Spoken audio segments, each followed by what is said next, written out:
Let me take the mask off. I think it's okay now. Thank you for the invitation for another year, and I want to wish that everyone is healthy, and your team, the Energy Press team, because it is truly a very important forum that you are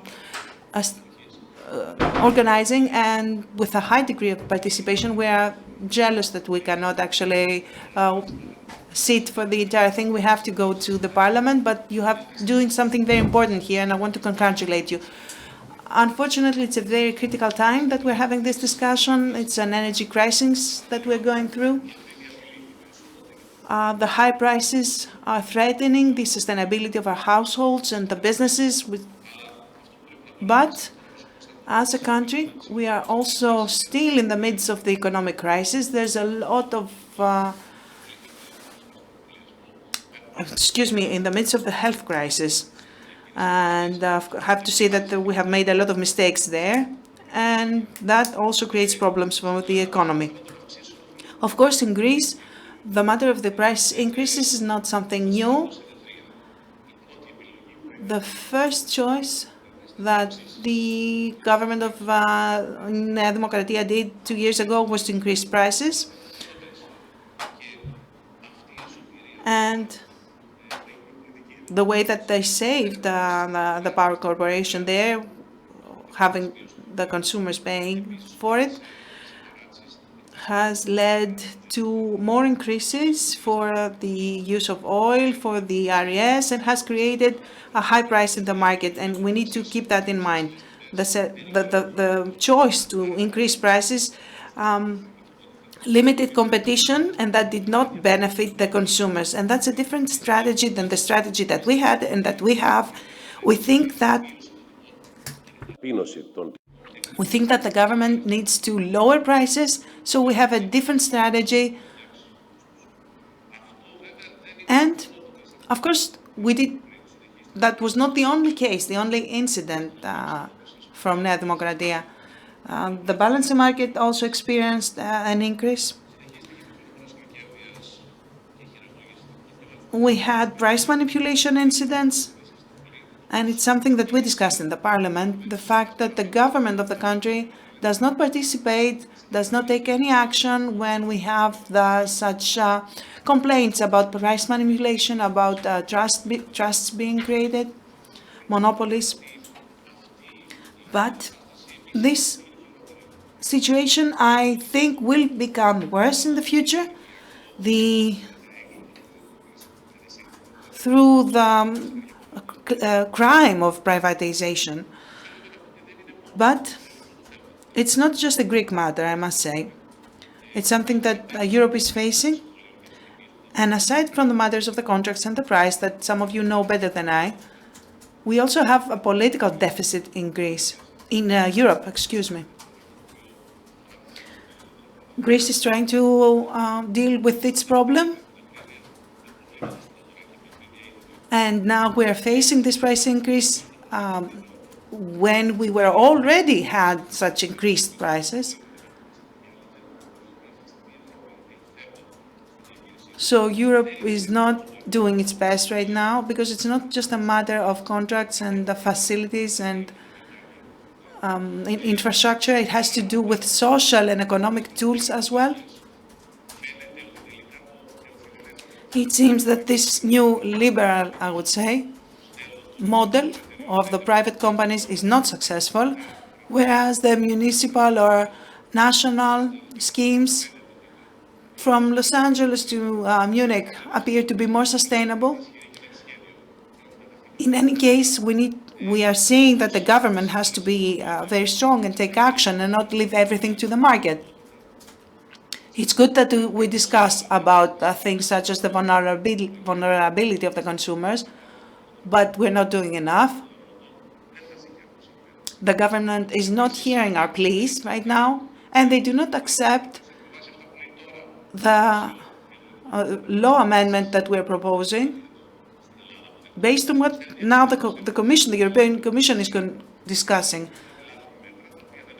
The government tells us that they are taking measures, but which they do not actually take, but they do not accept the measures that the European Commission is proposing. And that's very strange. And I'm only talking about the energy sector. But I should also explain what I mean when I say that the government does not go forward with the measures. They are not implementing them. And this regulation does not affect the entire percentage of the increases. It seems that there's no preparation being made, that we are following behind developments. And we need to see all these things in a ministerial decision. But at the same time, we see, I think I read that in the energy press, and I mentioned that in the parliament, a law amendment for the reduction of sources in order to cover the deficit, but that will not reach 80% and that will not involve all the consumer base. So you see that this is not a complete solution. There's also a matter of where is this money coming from. It will come from the account for the climate. We're talking about RES, we're talking about savings, and we're talking about climate resilience. And we will be short there. There will be, and we don't know exactly what the amount is going to be. We have not seen the balance, but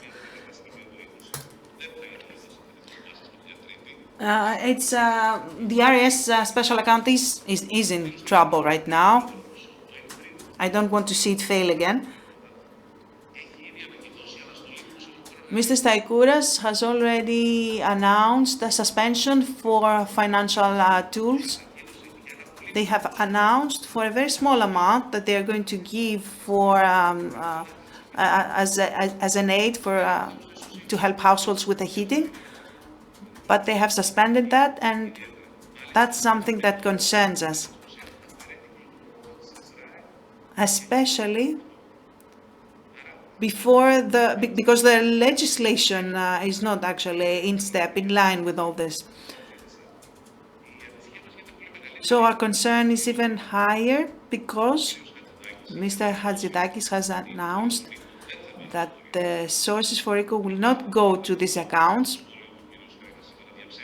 But Mr. Skouras commented and seems to, the position of the government seems to change in that.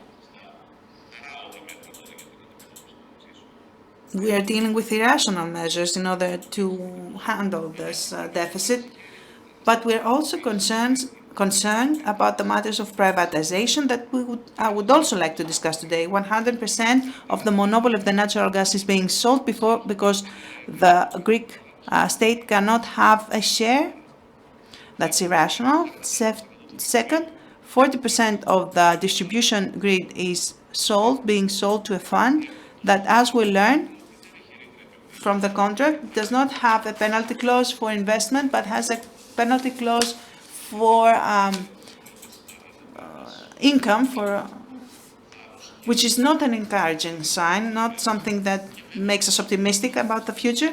And we also have the wrong choice to have the owner make a capital increase, but they do not participate in that, the public power corporation. The largest industry that is supplying the rest of the industry do not participate in the capital increase. We believe that this must change right now, immediately. There are also another few concerns. First, the move away from using lignite.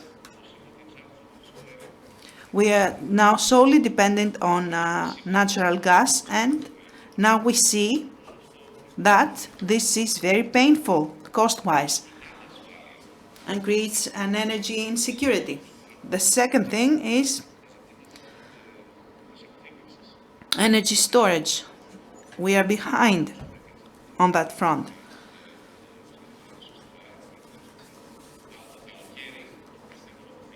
In the summer, when we needed energy storage, it was obvious that we were behind. The same thing with the offshore wind parks. And I'm not going to conclude with last comment here. All the special planning issues have been underestimated. We have not completed the spatial planning issues, and unless we do that, we cannot proceed with offshore wind parks. We need to have spatial planning. We are canceling tools that we have, such as green maps, and that creates problems, that stalls the investments. Of course, we support having fast procedures and fast investments, but we also want clarity. It seems that what the government says about the fast-tracking areas has failed. The government has already proven that. Also, I applaud the recent comments by Mr. Dagoumis that the recent law has created problems from local societies, and that we need to expedite the special planning. I think this is understood by everyone. We were saying all these things all this time, but they were ignoring us from Nea Demokratia. The government now is creating the opposition from the local societies. Without transparency, without rules, they will have the people against them. It's true that we have taken a stance in favor of green transition. We need to move through decarbonization. So far, the move away from lignite was mistaken, was unplanned, and has led us to the vehicle of natural gas, which was a mistake. We want to involve society. We want to move towards green energy with the society with us. We need to establish climate laws.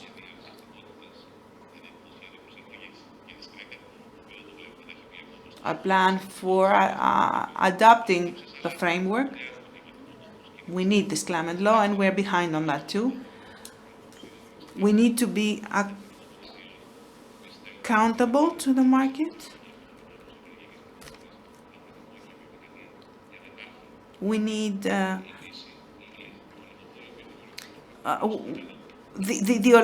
oligopoly that we have in the market now is not good for anyone, this monopoly, and we need to redraw the funds. The NSRF funds need to be restructured. We are behind in using them. And as a last comment, we need a recovery fund that will also help small businesses to recover. And so the discussions that you're having today is going to be very important, and it will give information to everyone, to us as well. It's not a good time right now. We have a lot of problems. And I think that we are always on the side of solving things.